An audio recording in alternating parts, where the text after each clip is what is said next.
आज के समय में भारत सहित दुनिया भर के देश विकास की घोड़े पर सवार हैं। अब आप कहेंगे इसमें बुरा क्या है? ये बिल्कुल भी बुरा नहीं है। सरकारें अपनी जनता की भलाई के लिए ही कार्य करती हैं। लेकिन समस्या तब हो जाती है जब सरकारों के द्वारा पर्यावरण का परवाह नहीं किया जाता है और अंधाधुंध विकास किया जाता है। यहाँ पर भारत में अगर हम उत्तराखंड और हिमाचल प्रदेश को देखें तो आए दिन ही भूस्खलन और चट्टानों का टूटना दिखाई देता है। लेकिन इसके बावजूद भी हम सबक लेने का नाम नहीं ले रहे हैं। जय हिंद दोस्तों, मैं सुमित सिंह आप सभी का बहुत बहुत स्वागत करता हूं।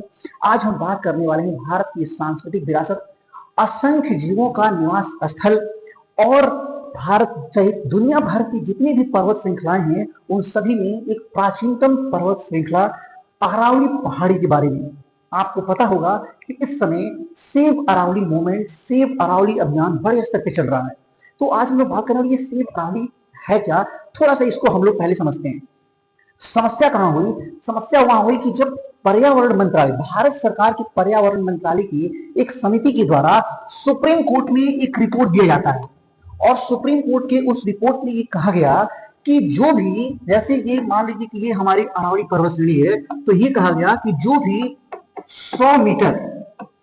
100 मीटर की चोटी होगी उसे ही अरावली रेंज के अंतर्गत माना जाएगा। अब जैसे ही सुप्रीम कोर्ट ने 20 नवंबर 2025 को इस रिपोर्ट को मान्यता प्रदान कर दिया, अप्रूवल दे दिया, स्वीकार कर लिया। जैसे ही सुप्रीम कोर्ट ने इस रिपोर्ट को स्वीकार किया, वैसे ही जो भी पर्यावरण के संरक्षक हैं, पर्यावरण को मानने वाले जितने भी संगठन संस्थाएं हैं, जो राजस्थान के लोग हैं, वो सारे लोग सड़कों पर आ गए और सेव अरावली मूवमेंट शुरू किए। उन लोगों का ये कहना है कि इससे बड़े स्तर पर खनन बढ़ेगा और जो अरावली पर्वत श्रृंखला है वो 90% अरावली पर्वत श्रृंखला समाप्त हो जाएगी। अब यहां पर सरकार का अपना पक्ष है। सरकार का यह कहना है कि ऐसा करने के बाद हम अरावली को संरक्षित कर रहे हैं, ऐसा करने से 90% अरावली संरक्षित हो जाएगी। अब वो कैसे?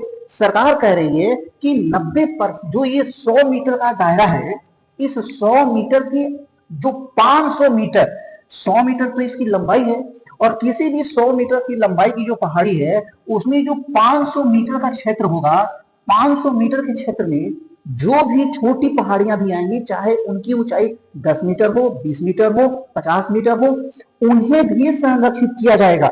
इस बात को समझिए। सरकार का यह कहना है कि केवल 100 मीटर को ही हम नहीं ले रहे हैं अरावली की परिभाषा के अंतर्गत, हम उन क्षेत्रों को भी अरावली की परिभाषा में शामिल कर रहे हैं जो 100 मीटर की पहाड़ी वाले 500 मीटर के दायरे में आने वाली छोटी पहाड़ियां हैं, वो भी अरावली पहाड़ी का ही हिस्सा माना जाएगा और उसे भी संरक्षित किया जाएगा। तो सरकार की तरफ से ये कहा जा रहा है कि हम इससे 90% अरावली के हिस्से को संरक्षित कर रहे हैं। लेकिन जो पर्यावरण संगठन है, जो राजस्थान के आसपास के जो लोग हैं, उनका ये कहना है कि नहीं, इससे अवैध खनन और बढ़ेगा और अरावली जो है वो समाप्त हो जाएगी। अब जाहिर सी बात है दोस्तों, अगर हम अरावली की बात करें तो 300 करोड़ वर्ष, सुनने में बड़ा अजीब लगता है लेकिन सही है कि 300 करोड़ वर्ष पुरानी बताई जाती है। अरावली की इंपॉर्टेंस क्या है? अरावली उस थार मरुस्थल से जो आने वाली मरुस्थली हवाएं हैं, उन मरुस्थली जो हवा है उन्हें रोकती है। अगर अरावली ना हो तो बड़े स्तर पे जो कृषि भूमि है, वो कृषि भूमि इससे बड़े स्तर पे प्रभावित होंगे। अरावली एक जैव विविधता का क्षेत्र है जहां पर लाखों जीवों का निवास स्थल है। तो यही बेहतर होगा कि अगर वाकई में सरकार का जो मानना है कि हम अरावली को सेव करना चाहते हैं, तो ये 100 मीटर का जो डेफिनेशन है, 100 मीटर का डेफिनेशन का भी कोई मतलब नहीं बनता है। सरकार को पूरी अरावली को संरक्षित करना चाहिए और सरकार को इस 100 मीटर की परिभाषा को भी छोड़ देना चाहिए और जो लोग इस चीज की मांग कर रहे हैं उन लोगों की मांग को मानना चाहिए। निश्चित रूप से अरावली हमारी सांस्कृतिक धरोहर है। अरावली को बचाना न सिर्फ अपने लिए बल्कि उन तमाम जीव जंतुओं के लिए भी जरूरी है जो उस क्षेत्र में रहते हैं।